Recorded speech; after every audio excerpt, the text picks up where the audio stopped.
નમસ્કાર મિત્રો, વાર્તા સાંભળવા માટે આવી છો. ચાલો વાર્તાની શરૂઆત કરીએ. તે રાત્રે જ મારા અને જીજુ વચ્ચે જે થયું બન્યું તે ન થવું જોઈતું હતું. મને ખબર નહોતી કે જીવનમાં આવું બનશે. મારી બેનના લગ્ન ખૂબ જ ધામધૂમથી ઉજવવામાં આવ્યા હતા. મારા જીજુનો પરિવાર ખૂબ જ સારો હતો. લગ્નના થોડા દિવસો પછી હું પણ મારી બેનના ઘરે થોડા દિવસ રહેવા ગઈ. મેં વિચાર્યું હું પણ થોડા દિવસ માટે જઈશ અને બેન સાથે રહીશ. મારી બહેનના સાસુ મને ખૂબ જ પ્રેમ કરતા હતા અને મારી સાથે ખૂબ જ સારી રીતે વાત કરતા હતા. બધા જ ખૂબ સારા અને મૈત્રીપૂર્ણ હતા.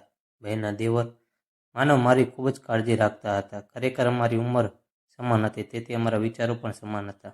માનવની મોટી માતાએ કહ્યું હતું કે અમારો મિત્ર ખૂબ જ અમીર છે, તમારે માનવના લગ્ન રાધા સાથે કરાવી દેવા જોઈએ. પરંતુ બધાએ તેમના લગ્નની વાતને હળવાશથી લીધી હતી. બીજી બાજુ માનવ અને તેમનો પરિવાર મારા પ્રત્યે વધુને વધુ લગાવી રહ્યો હતો. માનવ હંમેશા અમારી આસપાસ ફરતા રહેતા. રાધા માનવની મોટી માતાનો દોસ્તની દીકરી હતી. તે ક્યારેક અમારા ઘરે આવતી, તેથી માનવ તેનાથી છુપાઈને ભાગી જતા. માનવ થોડી આધુનિક વિચારસરણી ધરાવતા હોવાથી માનવ અને તેમનો પરિવાર અમારી બહેન જેવી બીજી છોકરી ઈચ્છતા હતા, જે શિક્ષિત હોય અને ઘર પણ સંભાળી શકે. માનવની મોટી માતા રાધા સાથેના લગ્ન વિશેની વાત કરતી તે તરત જ માનવ અંદરથી ઈર્ષા કરતા અને કહેતા, શું મોટી માતા, જ્યારે થશે ત્યારે જોઈશું. હમણાં તમારે અમારી નવી ભાભી સાથે મજાક કરવી જોઈએ. તેમની વાત સાંભળીને ઘણા બધા લોકો હસતા અને પરિવારના સભ્યોને પણ લાગતું હતું કે બડી મમ્મી અને માનવને કારણે થોડું હાસ્ય અને મજા પણ આવતી. બહેનના સાસરિયાઓ મારા અને મારી બહેનની ખૂબ જ ખુશ હતા. બહેનના સાસરિયાના ઘરે દિવસો કેવી રીતે પસાર થયા તેમને ખબર જ ન પડી. ત્યાં કોઈ એવું નહોતું કે જે રડીને બેસે. ધીમે ધીમે દિવસો ખુશીથી પસાર થતા ગયા અને આખરે એ દિવસ આવ્યો જ્યારે પપ્પાએ ઘરેથી ફોન કર્યો. પપ્પાએ બહેનના સાસરાને કહ્યું, કૃપા કરીને અમારી નાની દીકરી મીનાક્ષીને ઘરે મોકલી દો. મીનાક્ષીની માતાને ઘરે એકલા રહેવું બિલકુલ ગમતું નથી. તમારું ઘર અમારી બે દીકરીઓથી તો ભરેલું છે, પણ અમારું ઘર સાવ ઉજ્જડ થઈ ગયું છે. બહેનના સાસરા થોડા ખચકાટ અનુભવતા હતા, પણ પછી સંમત થયા અને કહ્યું, ઠીક છે, હું મીનાક્ષીને માનવ સાથે મોકલીશ. માનવ મને મારા ઘરે મૂકવા આવ્યા હતા, પણ તેઓ અંદરથી ખૂબ જ દુઃખી હતા. હવે ધીમે ધીમે અમે ફોન પર વાત કરવા લાગ્યા અને એકબીજાને પ્રેમમાં પડી ગયા.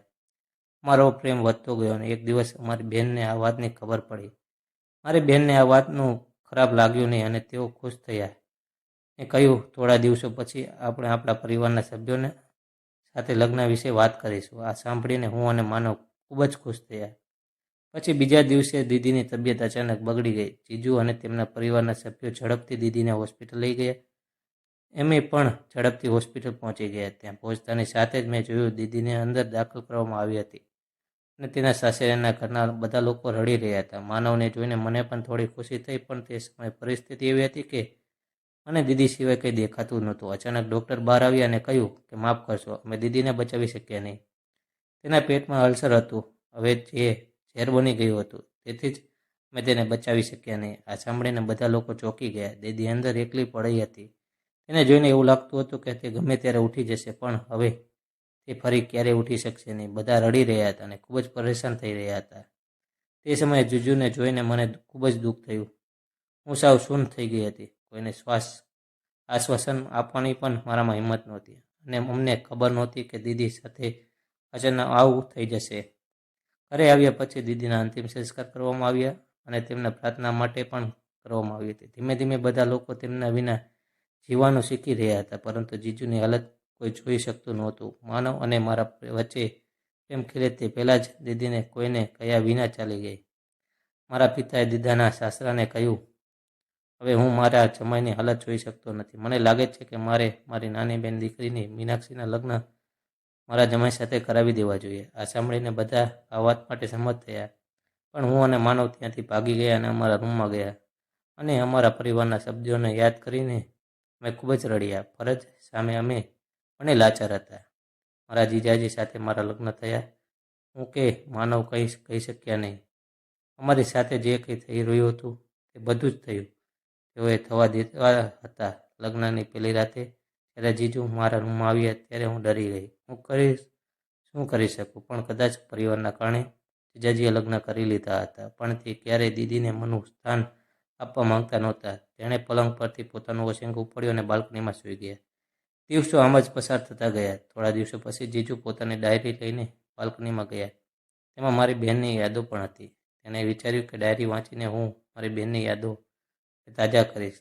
તેણે ડાયરી ખોલતાની સાથે જ તેમાં એક પત્ર હતો, જે ડાયરીના પહેલા પાના પર ચોંટેલો હતો.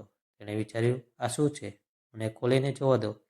જ્યારે તેણે પત્ર ખોલ્યો ત્યારે દીદીએ મારા અને માનવ વિશે બધું લખ્યું હતું. મને લાગે છે હું લાંબા સમય સુધી જીવી શકીશ નહીં, અને જો તું બહાર હોય તો હું કદાચ આવે ત્યાં સુધીમાં હું આ દુનિયામાં નહીં હોઉં. તો મારી છેલ્લી ઈચ્છા છે કે મારા દેવર અને મારી બહેન સાથે લગ્ન કરી, અને તારે મારે આ છેલ્લી ઈચ્છા પૂરી કરવી પડશે. તારી મીના.